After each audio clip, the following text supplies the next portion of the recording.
11월 10일 주일 예배 나오신 여러분들을 주님의 이름으로 환영합니다. 우리 하나님 앞에 영광의 찬송 올려드리겠습니다.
전능하사 천지를 만드신 하나님 아버지를 내가 믿사오며 그 외아들 우리 주 예수 그리스도를 믿사오니 이는 성령으로 잉태하사 동정녀 마리아에게서 나시고 본디오 빌라도에게 고난을 받으사 십자가에 못 박혀 죽으시고 장사한 지 사흘 만에 죽은 자 가운데서 다시 살아나시며 하늘에 오르사 전능하신 하나님 우편에 앉아 계시다가 저리로서 산자와 죽은 자를 심판하러 오시리라.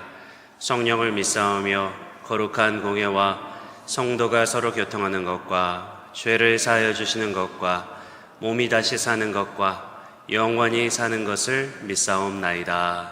아멘.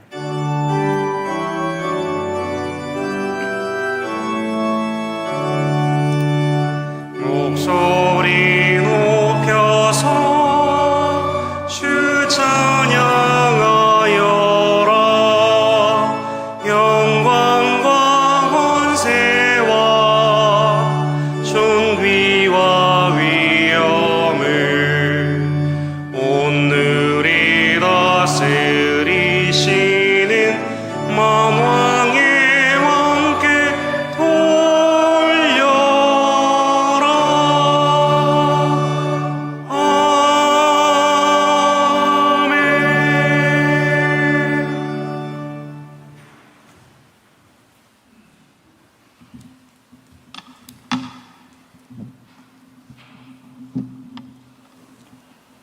지금도 살아계셔서 온 인류의 모든 역사를 주관하시고 감찰하시는 거룩하신 하나님 아버지, 주님의 전능하신 섭리를 찬송하오며 주님께 영광 올려드립니다.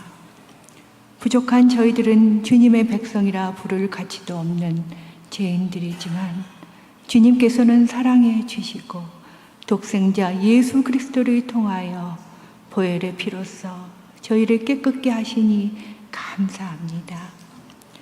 주여, 저희들은 지난 한 주일 동안에도 세상에 살면서 주님을 기쁘시게 하지 못하고 저희들의 육신을 위하여 이기적인 욕망과 많은 죄악에서 살아왔습니다.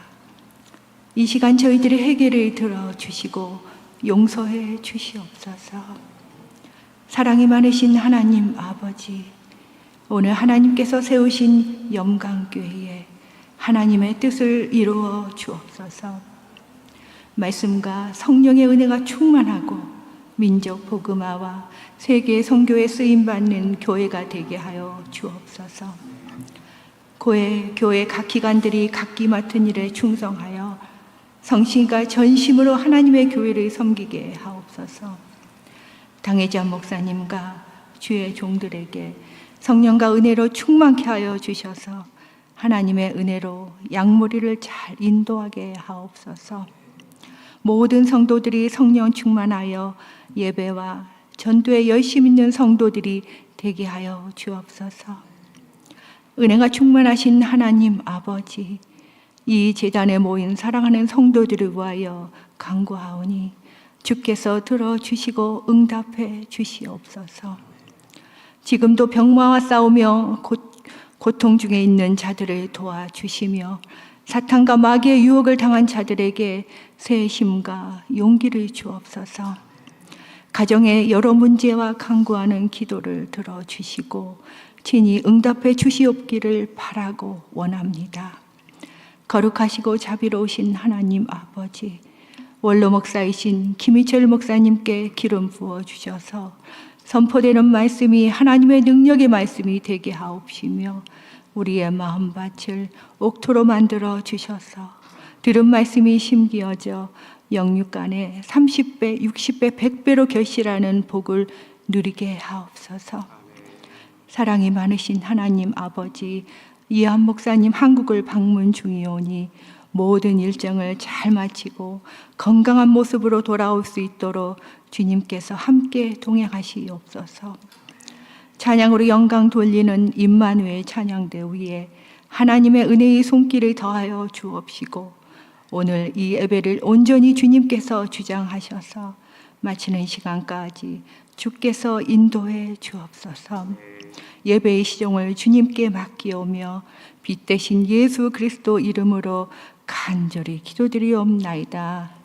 아멘. 아멘.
구속하여 주는지 난 알 수 없도다.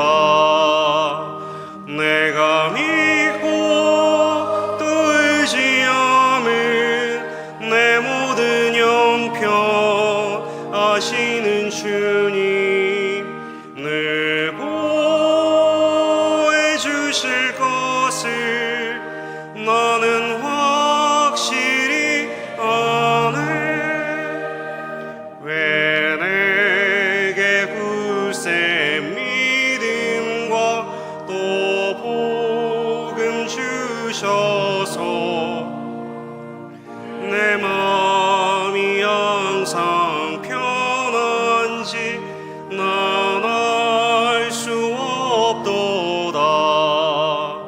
내가 믿고 또 의지함은 내 모든 형편 아시는 주님 늘 보호해 주실 것을 나는 확실히 아네. 왜 내게 성령 주셔서 내 마음 감동해 주 예수 믿게 하는지 난 알 수 없도다.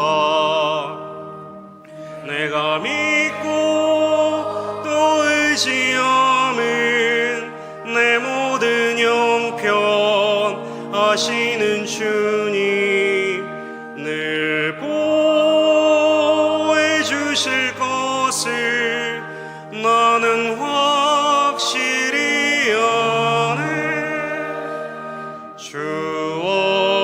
언제 강림하실지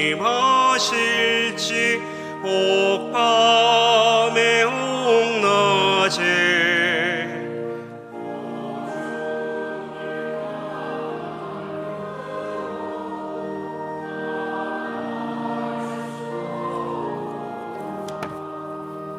내가 믿고 또 의지함은 내 모든 형편 아시는 주님 늘 보해 주실 것을 나는 확실히 아네. 아버지 하나님, 이렇게 예배하는 주님 앞에 저희들 서게 하심을 감사합니다. 저희를 불러주신 그 놀라우신 은혜와 또 고마운 마음과 그러나 주님 또 죄송한 마음으로 이렇게 주님 앞에 기도를 드립니다. 아버지 하나님, 우리 안에 두려움이 많습니다. 우리에게 소중한 믿음을 선물로 주신 것 너무나 감사한 일인데, 믿음의 반대말은 불신이 아니라 두려움일진데, 여호와는 나의 목자시니 내가 부족함이 없으리로다 다윗은 고백했지만 우리는 믿음이 부족해서 두려워할 때가 참 많았습니다. 산에 있는 나무는 혼자라도 불안하지 않고 여럿이 있을 때는 늘 든든한데, 하나님의 영상으로 지음받은 우리는 그 사실만으로도 세상을 다 얻은 것 같은 기쁨이고 자랑일 텐데 오히려 혼자서 외로워할 때도 많았고, 서너시 모여서도 아름답지 못할 때도 많았고, 여럿이 있을 때는 서로 힘이 되어야 함에도 오히려 더 외로워지고 슬퍼질 때가 많았습니다. 둘러보면 눈물겹게 아름다운 것들이 우리 사방에 있습니다만 시간은 머잖아 이제 곧 흰눈도 내릴 텐데, 흘러가는 시간, 사랑하기 좋은 이 시간을 소중히 붙잡지 못하고 마지못해 사는 것처럼 하루하루를 전쟁같이 살아갈 때가 많았습니다. 하나님을 경외하는 것이 지혜의 근본이라 하셨는데, 나를 판단하시고 내게 상 주실 그 하나님의 판단을 두려워하였다면 큰 지혜와 지식과 명철을 얻었을 텐데, 그러지 않았기에 저희들 신앙의 연수는 이만큼 쌓였지만 지혜와 지식과 명철을 얻지 못했음을 주님 고백합니다. 주여, 연약한 저희들 다시 일으켜 주시고 다시 두 손을 모으고 머리를 숙이고 주 앞에 무릎 꿇어서 하늘의 신령한 은혜와 지혜를 덧입는 여호와를 경외하는 자들 되게 하여 주시옵소서. 이 시간 마음을 모으며 정성을 모아 주께서 허락하신 결실 중에 열의 하나로 주일 헌금으로 또 여러 감사의 제목으로 구별하여 드립니다. 드리는 자에게는 세상과 남이 알지 못하는 큰 기쁨으로 충만케 하시고 아버지의 약속을 따라 그 가정과 기업에 다함이 없는 크고 놀라운 복을 허락해 주시옵소서. 예수님의 이름으로 봉헌기도 드립니다. 아멘.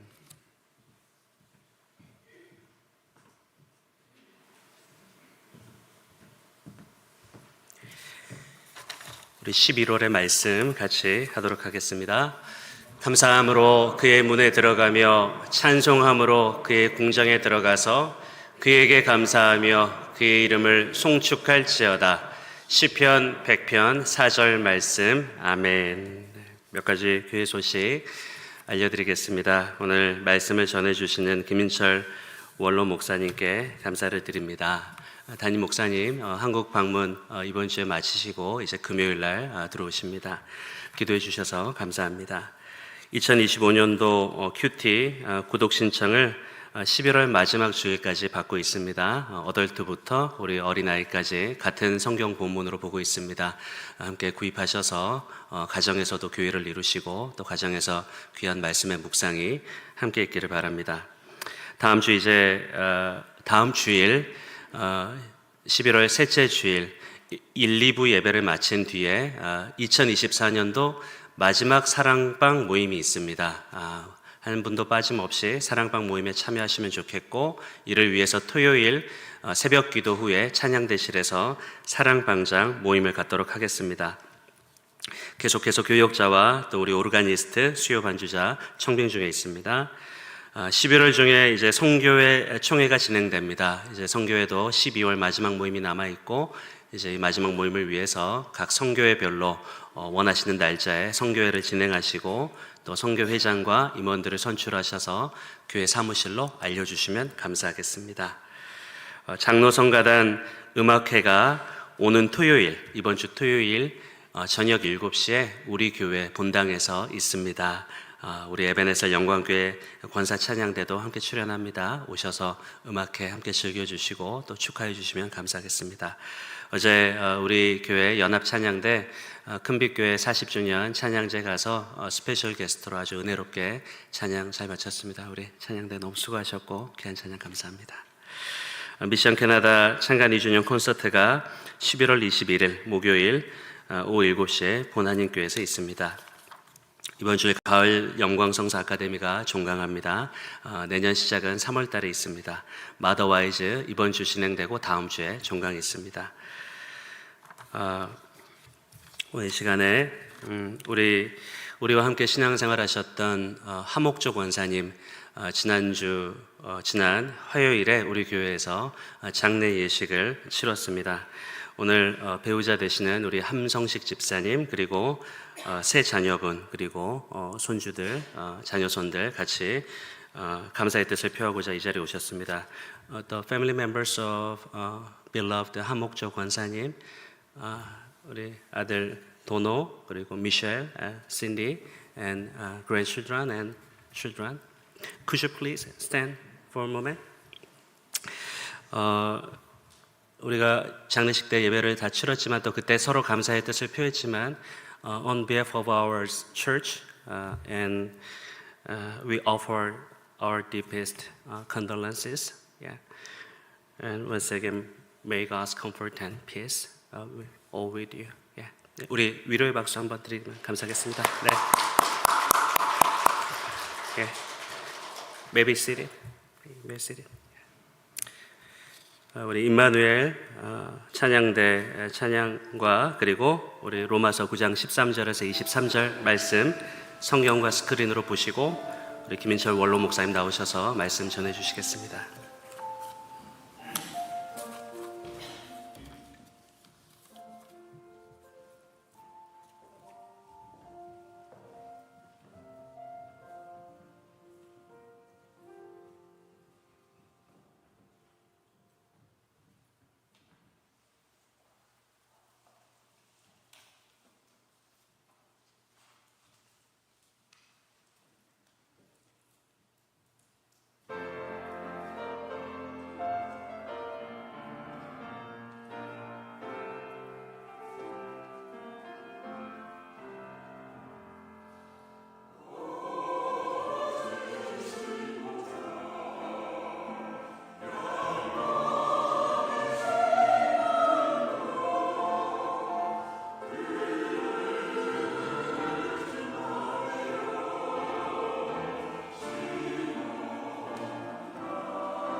기록된 바 내가 야곱은 사랑하고 에서는 미워하였다 하심과 같으니라.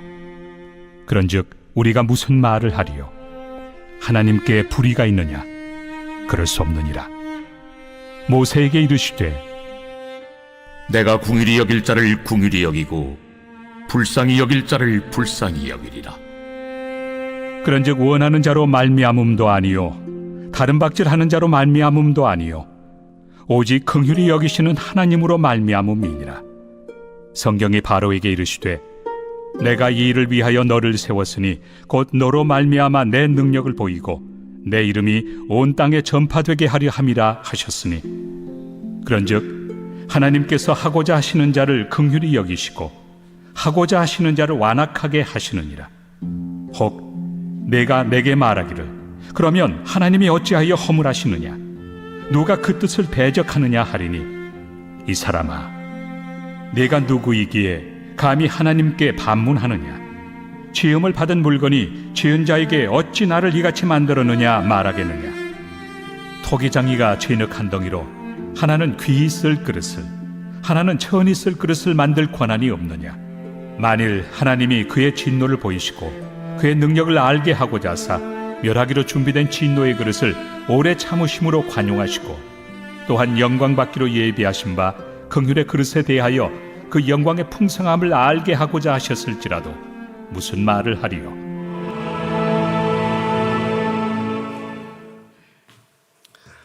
오늘 귀한 찬양 감사드립니다. 김도환 장로님이 작곡한 이 어지신 목자라고 하는 찬양은 아마 한 70여 년 전에 작곡한 그런 찬양입니다. 그 전까지는 주로 우리가 성가대가 그 찬양하는 곡이나 찬송가들이 전부 다 외국 곡들을 다 번역해서 썼습니다. 그런데 이제 김도환 장로님, 나운영 장로님, 박재훈 장로님, 나중에 목사님 되셨습니다만은 그 당시에 장로님인데 이 세 분의 트리오들이 소위 이제 교회 음악을 전공하시고 이제 한국적인 정서를 가지고 우리 성가대 찬양을 위해서 또 찬송가들을 그렇게 작곡하시게 됩니다. 그 당시에 나운영 장로님이라는 분이 여호와는 나의 목자시라고 하는 성가곡이 있어요. 사실은 제가 그걸 좀 듣고 싶었는데 그 곡을 들을 수가 없습니다. 왜냐하면은 이분도 정말 훌륭한 장로님이신데 한국에 원불교가 있었어요.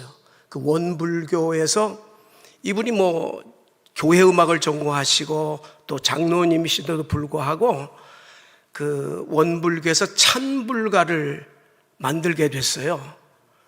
근데 이제 음악을 하는 사람들이 그 당시에 그렇게 많지 않으니까 종교 음악을 이 나운영 장로님에게 찬불가를 만드는데 도움을 요청을 했어요.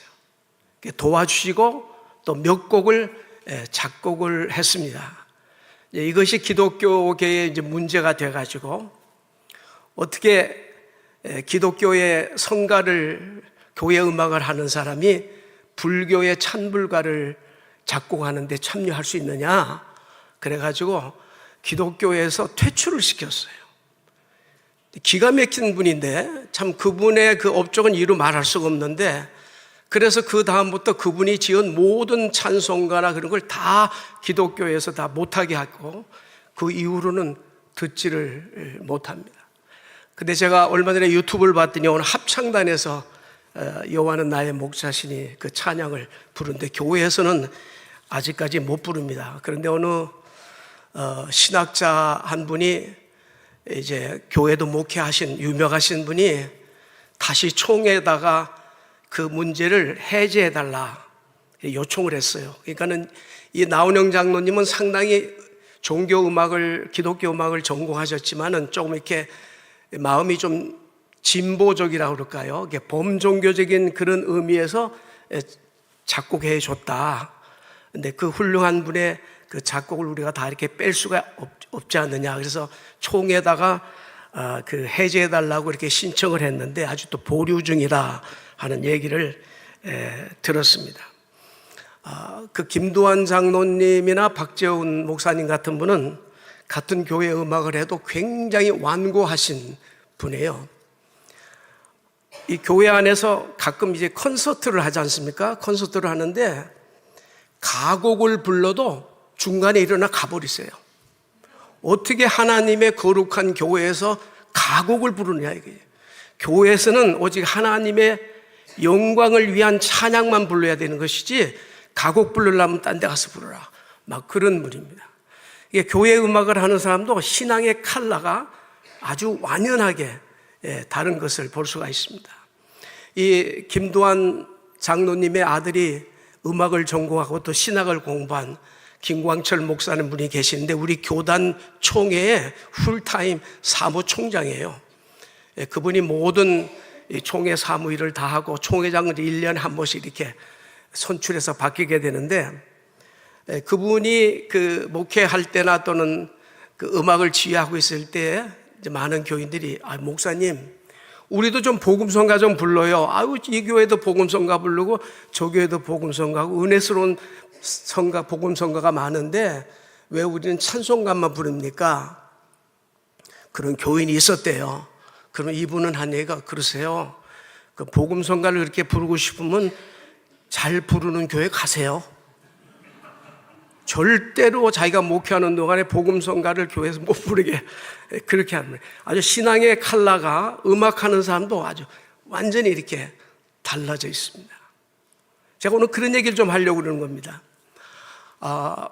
1517년에 마틴 루터가 종교개혁을 일으켰거든요. 일으켜가지고 제일 먼저 한 일이 성경을 번역하는 일이었어요. 라틴말로 되어 있어서 성경을 교인들이 뭐 읽을 수도 없고 성경 읽을 만한 공부한 사람이 그 당시에 없었다고 그래요. 그러니까 성경에 대해서 얘기를 하면 이게 옳은 건지 그런 건지도 분별을 못해요. 내가 못 읽으니까. 그래서 각 나라 말로 성경을 번역하는 일을 열심히 했어요. 한 100여 년 세월이 흘렀습니다. 그동안에 뭐 번역하는 사람들 막 죽이려고 쫓아가고 막 도망 다니고 그러면서 이제 번역을 했어요. 100년이 지나고 나니까 유럽에 어떤 현상이 일어났냐면 두 개로 이렇게 갈라졌어요. 나라들이. 하나는 캐톨릭을 그대로 신봉하는 국가, 그러니까 불란서를 중심으로 해서 남유럽 국가들은 다 캐톨릭을 신봉해요. 그때는 개인의 자유가 없었어요. 국가가 우리는 캐톨릭 믿는다, 우리는 신교 믿는다 하면 그렇게 따라야지 나는 안 믿는다 그러면 안 돼요. 그런 시대였어요. 그러니까는 다 남쪽 유럽에 있는 나라들이 전부 다 캐톨릭을 그대로 신봉하겠다. 그리고 독일을 중심으로 해서 북유럽에 있는 나라들은 다 우리 프로테스탄트, 신교를 신봉한다. 이게 두 개로 딱 종교가 나눠지게 됐습니다. 100년이 지난 후에 종교개혁이 일어난 후에 성경이 이제 번역이 다 됐어요. 그러고 나서 이 캐톨릭을 신봉하는 나라들은 어떤 특징이 있냐면 그 나라를 다스리는 사람들이 왕이나 황제였어요. 그런데 이 프로테스탄트를 신봉하는 국가들은 소위 봉건제도예요. 제후가 다스리는 나라에 보통 평민들과 같이 의논해서 나라를 다스렸습니다. 그러니까 민주주의의 시작이 됐다는 거예요. 그러니까 왕권을 지니고 있는 이 남쪽에 있는 나라들이 이 물결이 자기들한테 올까봐 염려를 했어요. 왜냐하면 그 무너지니까요. 왕권이 무너지니까. 그래서 그것이 무너질까봐 이 신교를 믿는 나라들하고 전쟁을 일으켜요. 근데 그거를 30년 종교전쟁이라 그렇게 역사가들은 그렇게 구분을 합니다. 30년 동안 캐톨릭을 믿는 국가하고 프로테스탄을 믿는 국가끼리 유럽 안에서 싸움이 벌어져요. 사실은 다른 문제인데 30년 동안 싸움에 800만 명이 죽어요. 역사책에 볼 것 같아요. 어마어마한 사람이 죽어요. 막 용병을 막 데려다가 사람 몇 명 죽으면 나 보너스 주고 막 이런 식으로 해가지고 엄청난 젊은 사람들이 하찮은 그런 전쟁에 죽게 된다고요. 그래서 30년 전쟁을 하고 끝이 없어요. 이 종교인끼리 싸움은 무시무시한 거예요. 전쟁의 끝이 안 나요. 그래서 나중에 휴전을 합니다. 그래서 협약을 하는데 두 가지를 정해요. 첫째, 종교는 앞으로 개인이 결정한다. 당연한 거를 30년 전쟁하고 그때 결정하는 거예요. 종교를 국가가 결정하지 말자. 개인의 선택에 달려있다. 그걸 결정해요. 두 번째는 신앙을 획기적으로 주장하지 말자. 신앙의 모습들, 신앙의 컬러를 획기적으로 이래야 된다라고 주장하지 말자. 신앙의 컬러가 다를 수도 있다 하는 것을 30년 800만 명이라는 사람이 죽은 다음에 결정된 내용이 두 가지를 결정해요. 지금 생각하면 당연한 일인데 그 당시는 그런 전쟁이 일어난 후에 결정하게 됩니다. 그래서 한 400년이 지금 흘러갔잖아요. 400년이 흘러가서 사람의 신앙의 컬러들이 있어요. 우리 같은 기독교인인데도 불구하고 신앙의 컬러란 말이 좀 이상해서 하여튼 신앙의 그 스타일이라고 할까 사고라는 게 한 3가지 정도로 이렇게 나눠 있습니다. 제가 한번 도표를 그렇게 만들어 봤습니다만은 크게 보수적인 사고를 가지고 신앙생활하는 사람이 있냐면 진보적인 신앙생활하는 사람이 있고 그 다음에 복음주의, 에큐메니칼이라 그렇게 우리가 구분을 합니다. 이 보수주의, 근본 신학을 주장하는 사람들은 문자적인 해석을 한다. 그 말은 무슨 말이냐면 성경에 기록된 것 중에 우리의 이성으로 이해되지 못하는 것도 있어요. 과학으로 입증되지 못하는 얘기가 많이 있습니다. 초자연적인 사건을 우리가 이해 못하는 거죠. 그런데 이분들은 이렇게 얘기하는 거예요. 하나님의 세계는 신의 세계 때문에 인간의 이성으로 과학으로 알 수 없는 것이 신의 세계다. 그러므로 우리는 신의 세계를 믿게 되면은 초자연적인 사건을 우리는 이해하지 못하지만 과학으로 입증하지 못하지만 하나님의 세계에서는 가능한 것이다. 그래서 우리는 그것을 그대로 믿어야 된다. 이게 문자적인 해석을 하는 것이 보수적인 입장에 있는 사람들입니다. 그리고 여기 진보적인 사람들은 비유적 해석을 좋아해요. 다시 말하면은 합리적이고 이성적인 사고로 이걸 이해하려고 합니다. 그러니까 성경에 기록될 당시의 독자, 1차적인 독자라고 하는데 1차적인 독자는 몇천 년 전에 그 당시의 문화와 사회와 종교적인 현상들 가운데 있는 독자들을 향해서 기록된 말씀이고 우리는 몇천 년 후에 사는 사람들이기 때문에 우리 2차적인 독자다. 그래서 2차적인 독자에 맞게끔 이 말씀을 비유적으로 우리는 해석을 해야 된다 하는 것이 이 자유적인 사고를 가진 신앙인의 모습입니다. 그래서 이 보수적인 사람들을 좀 신본주의에 더 가깝고 진보주의는 인본주의에 가깝다. 그렇게 우리가 이렇게 구분을 대충 합니다. 그리고 복음주의, 에큐메니칼이라고 하는 연합하는, 다시 말하면 그리스도를 믿는 종교라고 할 것 같으면, 예수 그리스도가 우리의 구주라고 하는 것을 믿는 종교라고 할 것 같으면 캐톨릭이나 성공회나 다른 종교 할 것 없이 우리가 다 같이 연합해서 하나님 나라를 이루기 위해서 노력해야 된다 하는 것이 에큐메니칼 신학이고 그걸 복음주의라 그렇게 얘기합니다. 근데 우리 교회가 속해 있는 교단은 여기에 해당이 됩니다. 어떤 사회 문제가 일어났어요. 독재 정권이 이제 국민들을 막 탄압을 하고 그리고 정치를 해 나간다. 그랬을 때 보수적인 사람들은 우리가 기도하면 된다. 하나님이 우리의 기도를 들으시고 하나님이 원하시면은 하나님이 그들의 마음을 돌이켜서 세상을 바꿀 수 있다. 우리가 할 일은 열심히 기도하는 것뿐이다. 하나님의 마음을 하나님이 통치할 수 있도록 하나님께 기도하자. 이것이 보수적인 사고를 가지고 있는 신앙인의 태도입니다. 그래서 이분들이 큰 일을 하는 것은 그 복음의 본질을 훼손하지 않도록 열심히 지키는 그런 사람들이에요. 그런가 하면은 이 진보적인 사고를 가지고 있는 신앙인들은 독재 정권이 있다. 우리가 나가서 행동으로 그 독재를 막아야 된다. 우리가 기도만 해서 되느냐? 기도해가지고 되는 일이 아니다. 그 독재를 우리가 나가서 데모도 하고 우리가 하자, 노동운동도 하자라고 생각하는 것이 이 진보적인 사고를 가진 신앙인입니다. 그래서 모든 종교를 다 이해하자. 하나님 밑에 모든 종교들이 있다. 그래서 종교다원주의까지 다 끌어들이는 그런 사고. 히틀러 시대에 어떤 교회는 열심히 기도하고 어떤 교회 지도자들은 히틀러를 암살하기 위해서 암살하는 조직에 들어갑니다. 그래서 유명한 신학자 가운데 본헤퍼라고 하는 신학자가 있었는데 30대에 히틀러를 암살하는 모의에 가담합니다. 히틀러를 죽이지 않고는 이 많은 전쟁 일으키고 그 수백만의 유대인을 죽이는 이러한 일을 멈출 수 있는 것은 그 사람을 죽이는 수밖에 없다. 그래서 행동하는 신학자라 그러는데 결국 나중에 그것이 모의가 밝혀져 가지고 사형에 죽게 됩니다. 근데 그분을 행동하는 신학자다. 이제 후대에 그렇게 사람들이 얘기를 합니다. 행동하는 거예요. 그런가 하면은 이 복음적인 입장에 있는 사람들은 먼저 개인이 구원의 확신을 가지고 그리고 그 다음에 사회 구원에 우리가 동참해야 된다. 개인의 구원이 먼저다.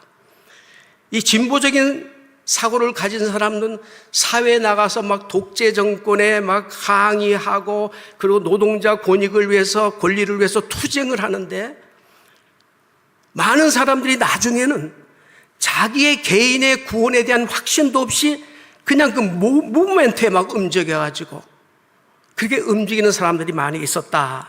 이제 그렇게 얘기를 합니다. 그래서 기도를 먼저 우리가 열심히 하고 그리고 우리가 동참하자. 그리고 우리가 그리스도를 구주로 믿는 모든 기독교인들이 함께 합쳐서 하나님의 나라를 일치하도록 하자. 그리고 성경을 그 저자가 그 시대의 때에 그 복음을 전했을 때에 어떤 거는 문자적으로 우리가 해석해야 되고 어떤 거는 비유적으로 해석하는 것이 맞다. 이제 이런 차이들이 있습니다. 자, 지금 우리가 동성애자 때문에 난리가 났는데 보수적인 사람들은 동성애자들을 무조건 정죄합니다. 왜냐하면 성경에 정죄하고 있어요. 동성애자 무조건 정죄합니다. 그래서 이건 동성애자들에 대해서는 얘기하기도 싫어해요. 진보적인 사람들은 지지해요. 그래서 어떤 교단들은 동성애자 가운데 목사가 되길 원하는 사람, 장로가 되기 원하는 사람이 있으면 목사 안수 줘도 좋고 장로 안수 줘도 좋다. 왜? 예수님께서는 성경에 보면은 그 당시에 소외된 창기나 세리나 그리고 그 당시에 사람들에게 업신여기는 그 사람들을 품고 그 사람들과 함께 살아가지 않았느냐. 마찬가지로 오늘날 동성애자들도 그런 부류에 속하기 때문에 예수님의 마음은 그들을 포용하고 지지할 것이다. 이렇게 생각을 하는 거예요. 같은 문제를 가지고. 그러나 우리 복음주의 입장에 있는 사람들은 동성애자 우리가 포용해야 돼요. 그 사람들을 우리가 사랑으로 감싸야 됩니다. 그러나 제한적인 직분, 목사가 안수하고 장로 안수는 우리는 못한다. 왜냐? 그들이 어떻게 성경을 가르칠 수 있느냐? 그들을 우리가 포용할 수 있다. 이렇게 입장이 서로 다른 겁니다. 이제 마지막에 제가 오늘 얘기하고자 하는 건 마지막 부분인데요. 지난번에 제가 구원에 대한 설교를 하고 나니까 어떤 교인이 지나가다가 목사님, 복음을 듣지 못한 사람, 예수님 이전에 죽은 사람도 있고 한국 사람들은 이순신 장군 얼마나 훌륭한 사람입니까? 구원 못 받습니까? 세종대왕 얼마나 훌륭한 왕입니까? 복음 못 들은 사람이죠. 그러니까 구원 못 받습니까? 우리 부모님 얼마나 훌륭하셨는데 복음 들을 기회가 없었어요. 우리 집 가운데는 애가 태어나자마자 죽은 아이가 있어요.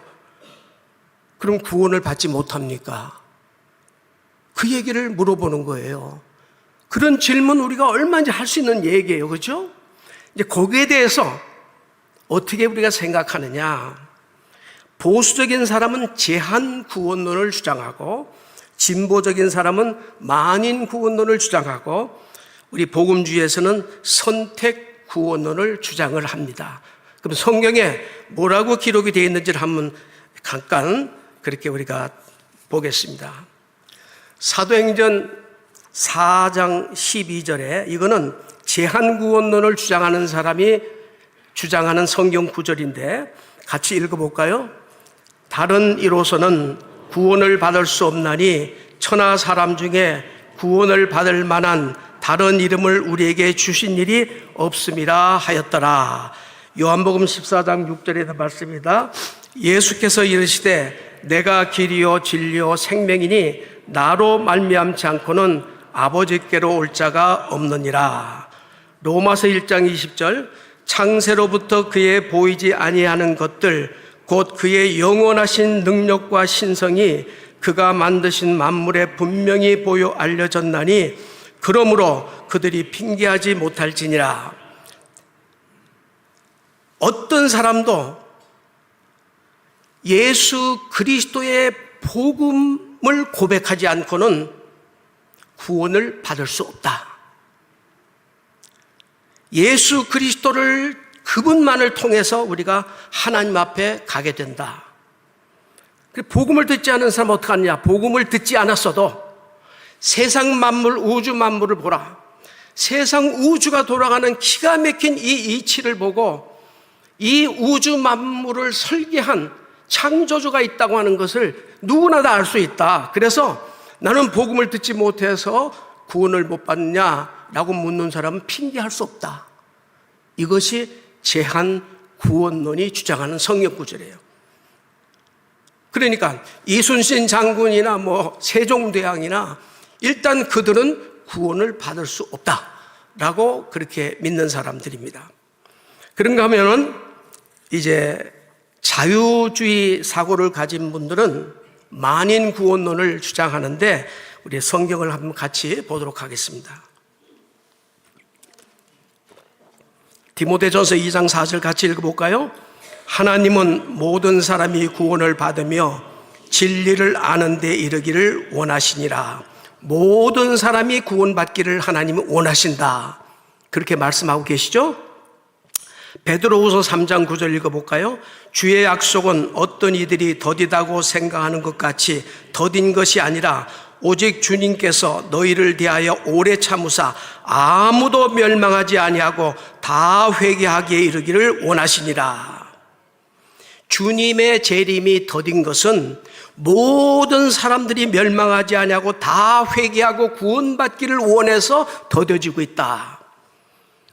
디도서 2장 11절 같이 읽읍시다.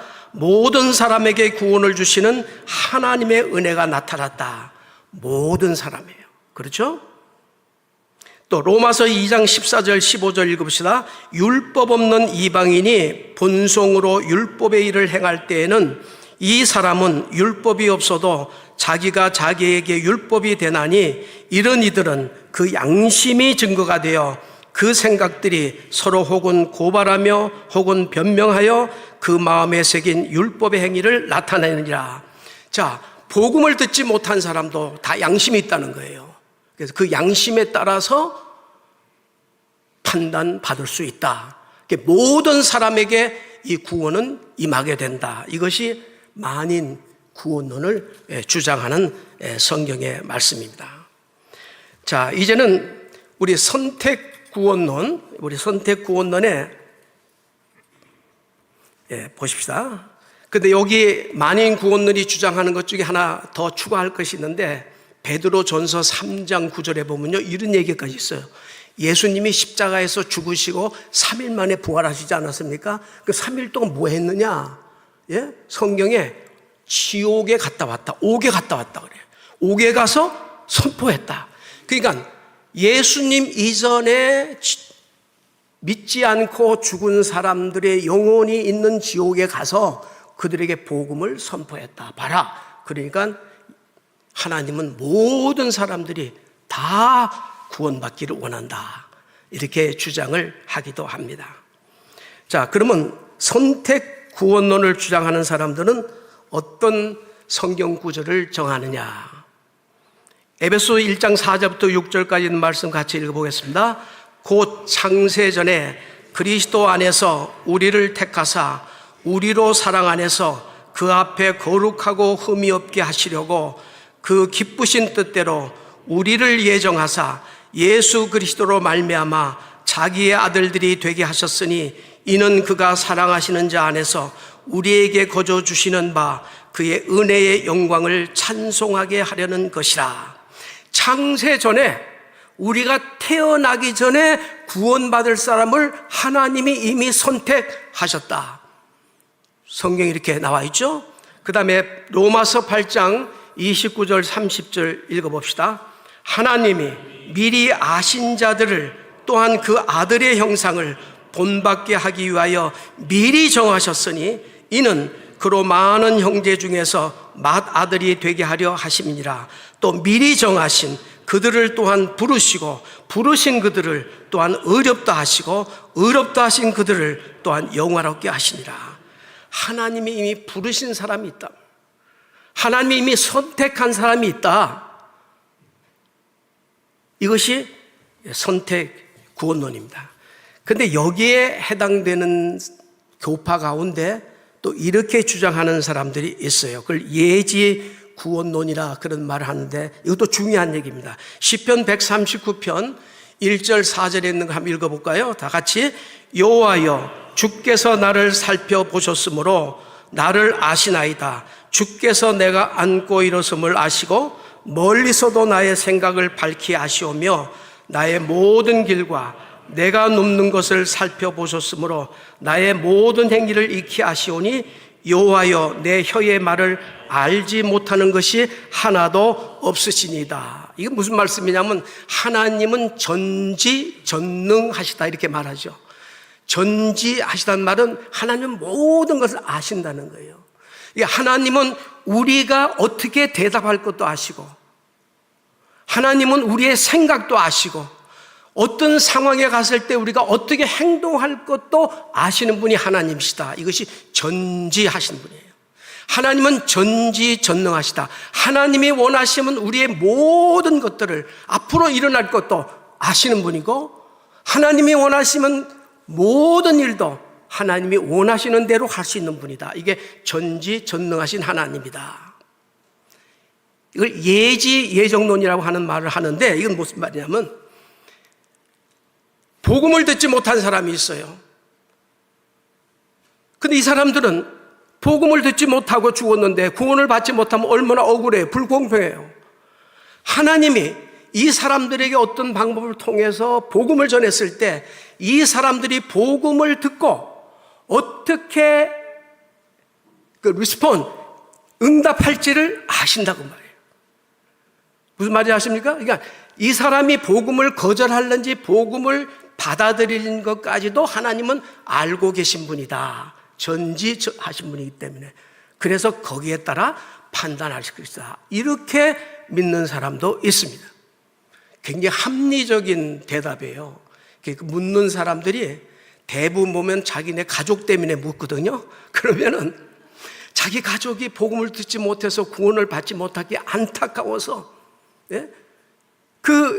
묻는 거란 말이에요. 대부분 질문하거든요. 그러면 이렇게 믿는 사람들은 뭐라고 대답하냐면 그렇게 훌륭하신 부모님이면 아마 하나님이 복음을 전했을 때 아마 받아들이지 않았겠습니까? 그러나 저는 잘 모릅니다. 하나님만이 아시는 일이죠. 이렇게 대답을 하면 그 묻는 사람 마음이 굉장히 편해요.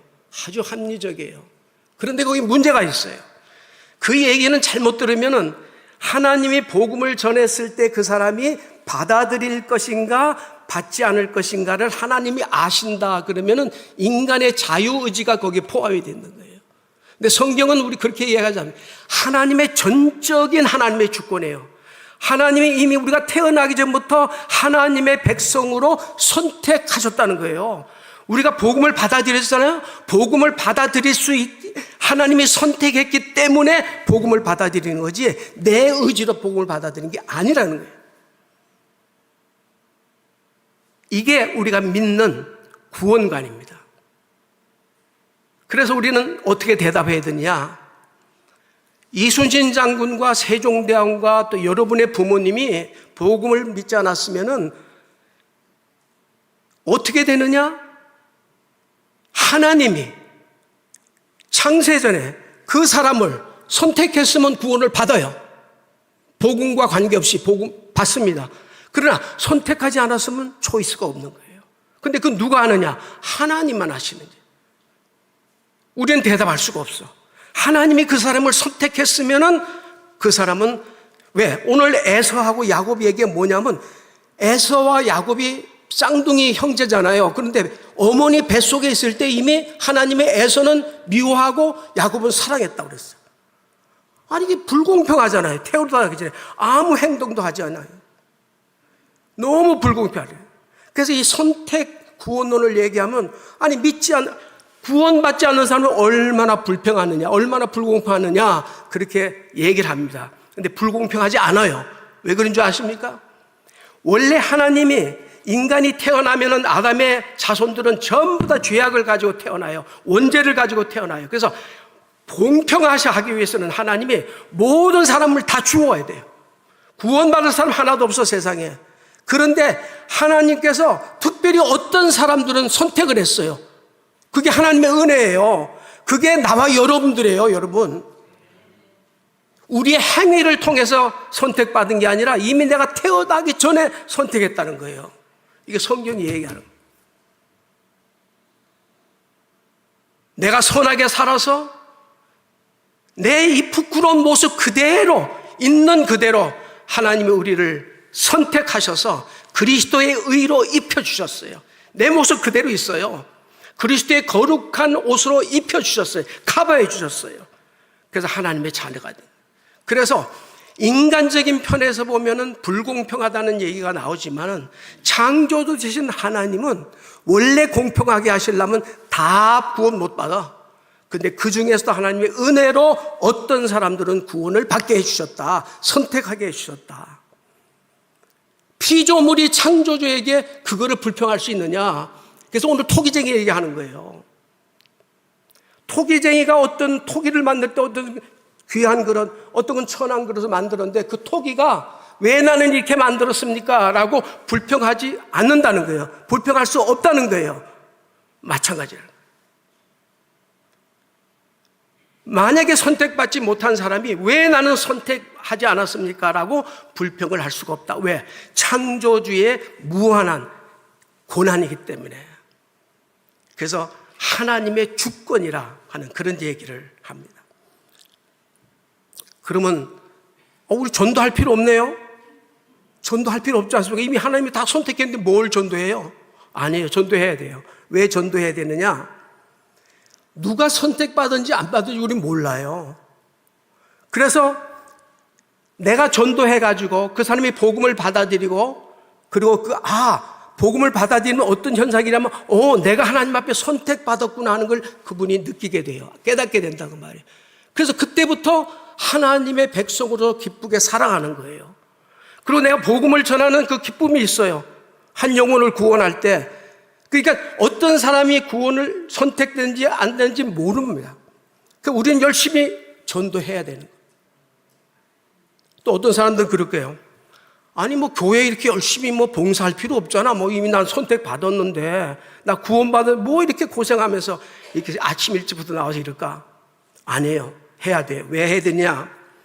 하나님이 이미 선택된 것을 알고 신앙생활 하는 사람들, 교회생활 하는 사람들에게 약속한 게 있어요. 그게 무엇이냐면은 면류관을 주겠다. 이미 선택받은 걸 알고 그 선택받은 자들이 하나님을 위해서 최선을 다해서 내가 섬길 때 하나님께서 우리에게 면류관을 주시겠다. 그 성경에는 4가지 면류관이 그렇게 나옵니다. 생명의 면류관, 의의 면류관, 영광의 면류관, 그리고 썩지 아니할 면류관. 이 4가지 면류관 중에 나와 여러분은 어느 면류관 하나를 받게 됩니다. 그게 우리의 자부심이에요. 일찍 우리가 하나님의 선택된 것을 우리가 느꼈으면은 우리 최선을 다해서 하나님을 위해서 섬기고 예배하게 되면은 하나님이 선택받은 자 중에서도 우리에게는 이와 같은 면류관을 하나님이 상급으로 주시겠다, 그렇게 우리에게 약속하고 계십니다. 그래서 저는 고린도전서 15장 58절을 아주 좋아하는 성구인데 같이 한번 읽어보도록 그렇게 하겠습니다. 견실하며 흔들리지 말며 항상 주의 일에 더욱 힘쓰는 자들이 되라. 이는 너희 수고가 주 안에서 헛되지 않은 줄 아니라. 여러분의 수고가 절대로 헛되지 않겠다, 그렇게 약속을 하셨어요. 우리는 불가항력적 은혜라고 하는 어려운 말을 씁니다. 하나님이 우리를 선택받은 자로 결정한 것은 우리가 도망갈 수가 없는 거예요. 불가항력적 은혜, 강력한 하나님의 주권으로 나와 여러분이 선택 이미 받았습니다. 도망갈 수가 없어요. 피할 길이 없어요.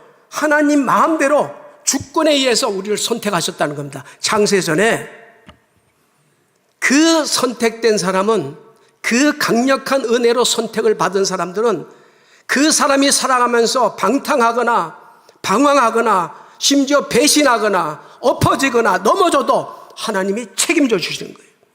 끝까지 지켜주시는 거예요. 왜? 하나님이 선택한 사람이기 때문에. 그런 사람이 바로 나와 여러분이라는 겁니다. 얼마나 감사해요. 너무 감사하지 않아요, 여러분요?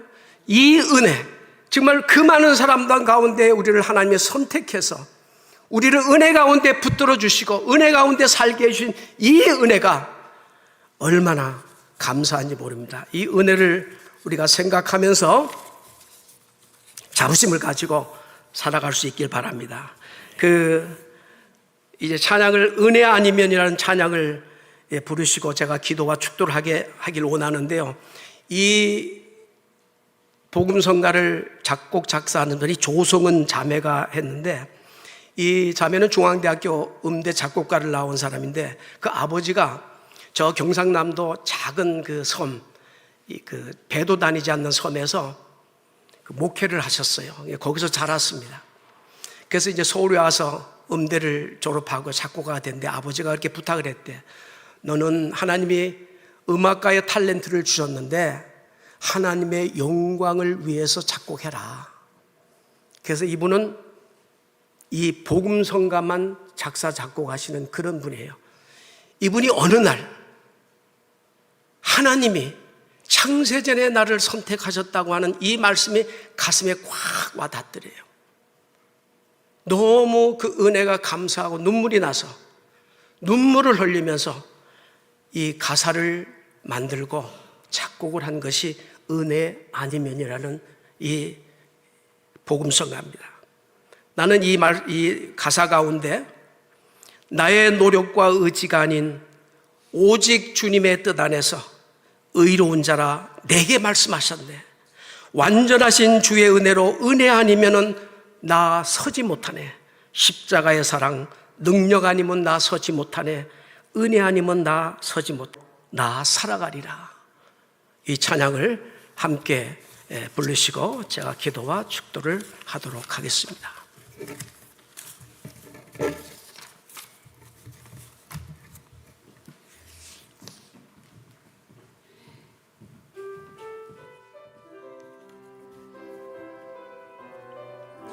우리 결단의 찬양 같이 부르겠습니다.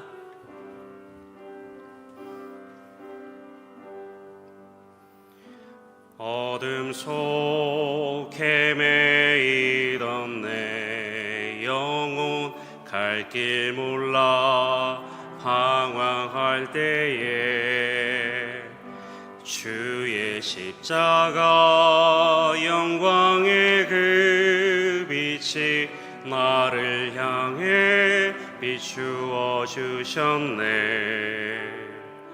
주홍빛보다 더 붉은 내 죄 그리스도의 피로 씻기어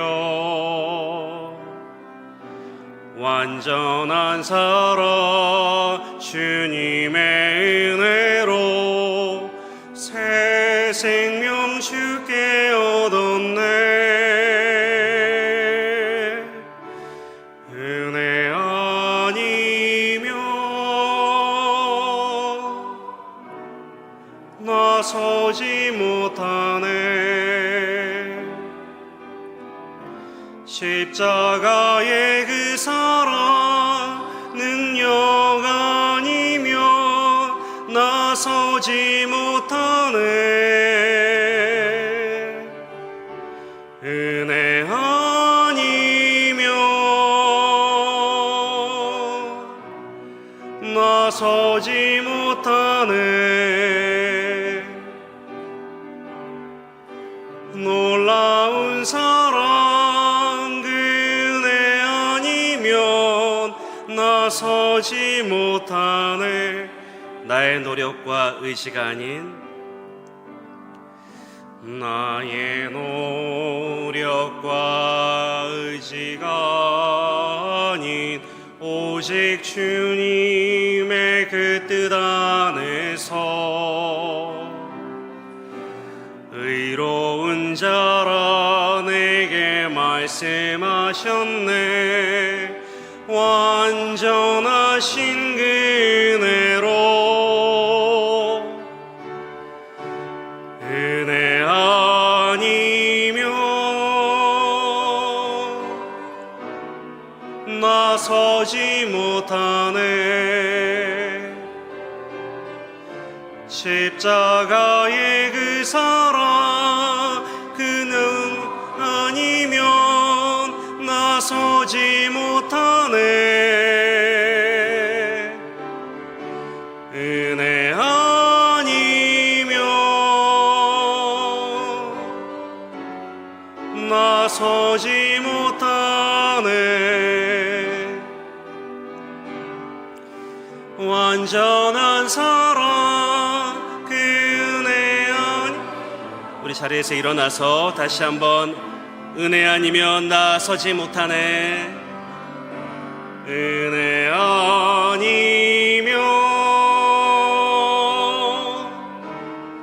나서지 못하네. 십자가의 그 사랑 능력 아니면 나서지 못하네. 은혜 아니면 나서지 못하네.